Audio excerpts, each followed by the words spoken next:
It's over. It is over. And it should have been over months ago. Hell, it should have been over 4 years ago when Johnny B. Biden attempted to announce that he was running, or in his case, stumbling for president. I, John Biden, the proud wife of pretend Dr. Jill, am pleased to announce that I am running for class president. Jill is going to be my vice president. Damn it, I give up. It is no secret at this point, John Biden, huge, embarrassing failure in every professional aspect. Southern border, failure. Economy, failure. Inflation, failure. Foreign policy, failure. Name recognition and properly identifying people that he has worked with for decades, failure. I know I'm bad with names, but a lot of the time I'm just giving people nicknames. I'm not calling Chad Brad because my mind is wandering in the meadow clamoring to speak with my emotional support goat. John Biden, he misidentifies and mispronounces names because English is now his second language. His primary language is Bidenese, and there's only one person capable of translating it, Little Red Riding Hood, Jen Psaki. What, Casey, John Biden can't translate his own language? Damn sure can't. Biden struggles to comprehend the language that he invented himself. Our fearless leader is a failure in every political aspect.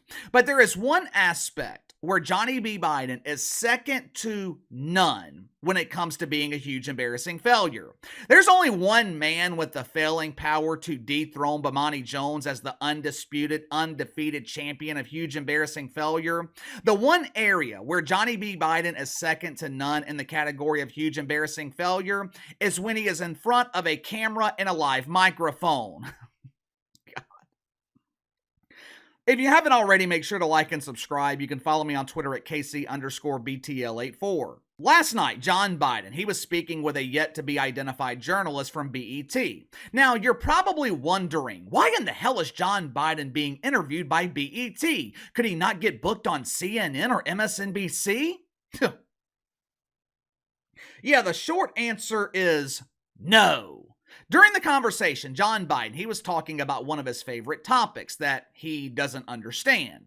Equity. Ooh, I love equity. You know how you build equity in the middle class? Home ownership. That's how you do it, Daryl. Mr. President, my name is Damon. It doesn't matter what your name is. I can't remember the name of my own wife, for Christ's sake, and she's my pretend doctor.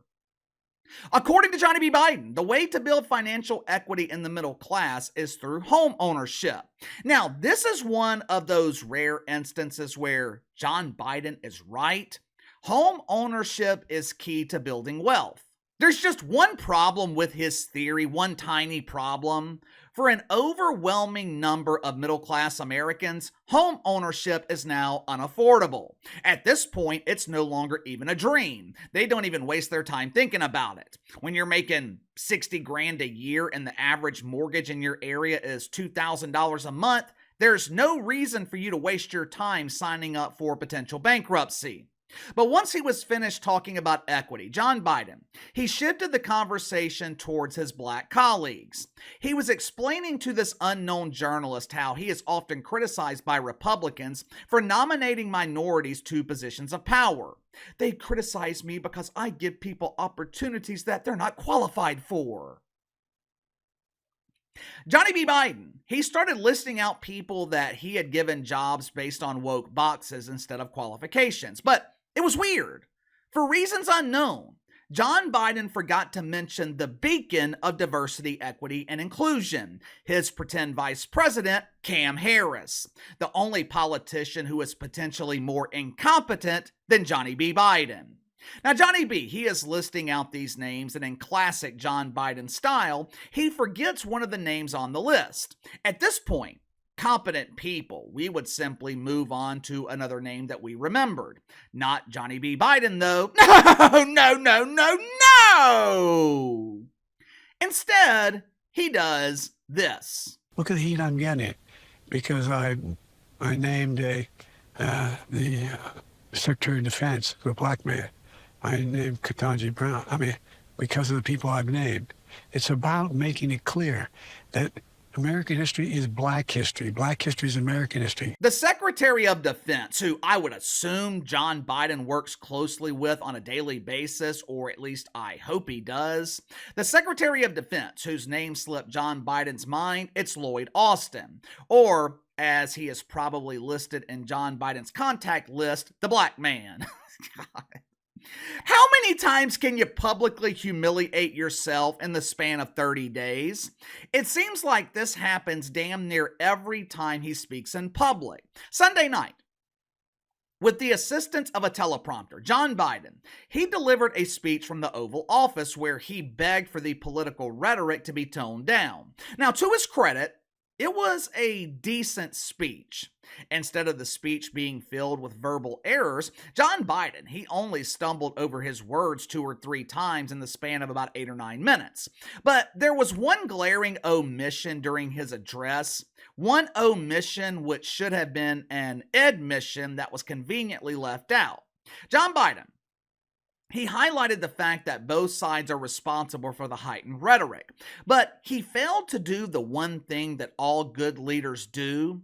John Biden failed to take personal responsibility for his part in the increased rhetoric. I mean, it was only 36 to 48 hours before the Trumper was attacked that John Biden was saying Trump needed to be the bullseye. As I was prepping this video this morning, new information was released on the immediate future of John Biden. Headline at Axios: Top Dems now believe that Joe Biden will exit. Translation: Deacons at Woke United Methodist, they are pressuring John Biden to step aside. Now, I'm sure this is traumatic news for pretend Dr. Jill and Hunter B. Biden. According to multiple reports, the pretend doctor and the pretend Hunter, they're the main reason that John Biden is committed to finishing this campaign. I wonder why. I wonder why pretend Dr. Jill wants to remain in the White House. I wonder if it has anything to do with the fact that for the first time in her career, she's finally getting noticed. Now, I can only speculate as to why Hunter B. Biden wants Daddy to remain in the White House. If his handful of cases don't go his way, maybe the Biden Hunter wants the family patriarch to have the power to pardon him. Who knows, and who really cares? At this point, I don't think anyone gives a shit about the wishes of the pretenders. Deacons at Woke United Methodist, they are pretty much demanding that John Biden step aside and let Cam Harris finish the job of losing this election. Now, I know a lot of people don't want this to happen. I know a lot of people want John Biden to stay in the race because it's probably a guaranteed win for the Trumper. But I gotta be honest with you here. I don't think it's a matter of if. I think it's a matter of when. And Johnny B. Biden, he could be dropping out of the race as soon as this weekend.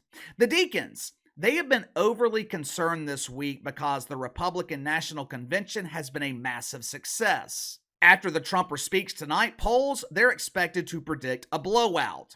John Scarborough, you guys remember Johnny Scar, right? He's the dude that hosts Morning John, one of the premier polished turds on MSNBC.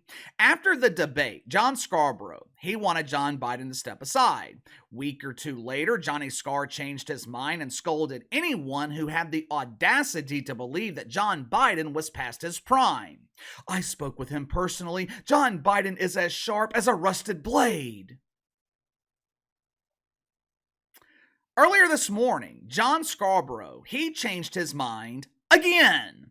In an emotional plea to John Biden, John Scarborough and his wife Mila, they begged him to step down. Give us Cam, give us Gabby, give us Governor Gulch in Michigan. Please, John, save your legacy by stepping aside.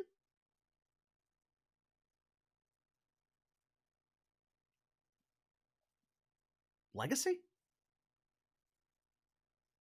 What legacy? Other than the amount of time served, John Biden doesn't have a legacy. And the time served, it's more of an indictment on the state of Delaware.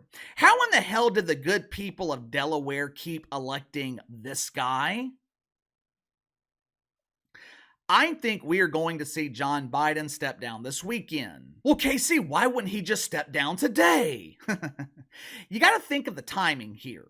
If John Biden announced that he was packing his belongings and moving back to his Delaware dungeon today, that news, it would be completely overshadowed tonight when Trump gives his speech. John Biden will lead the news cycle for a few hours and then he'll be forgotten. If he's patient and he waits until Saturday, maybe Sunday afternoon to announce it, the news cycle, it will have moved on from the convention, and John Biden, he will be the leading story going into next week. The Democrats, they desperately need this. The timing is important here.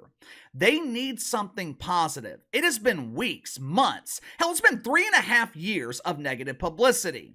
They need something to excite their voting base. Unfortunately, their only option is Cam Harris. Oh, God. Which means they're exchanging one political disaster for another. At this point, I don't think it really matters who the opponent is. John Biden, Cam Harris, Gretchen Whitaker, Gabby Newsom, the second coming of Barack Obama. I think her name is Michelle. Doesn't matter. A lot can change between now and November, but Donald Trump has built so much momentum. At this point, he might be unstoppable. But give me your thoughts on this. John Biden interviewed by BET and he humiliates himself again. According to Axios, he could drop out of the race as soon as this weekend. Now, what do you think about that? Will John Biden actually step aside? If so, does Cam Harris have a chance? Does anyone have a chance? Or is Trump unstoppable? Sound off in the comments below. Like, subscribe, share the video. Appreciate your support. Best way to contact me is by email at btlkc84@gmail.com, and I'll see you guys later.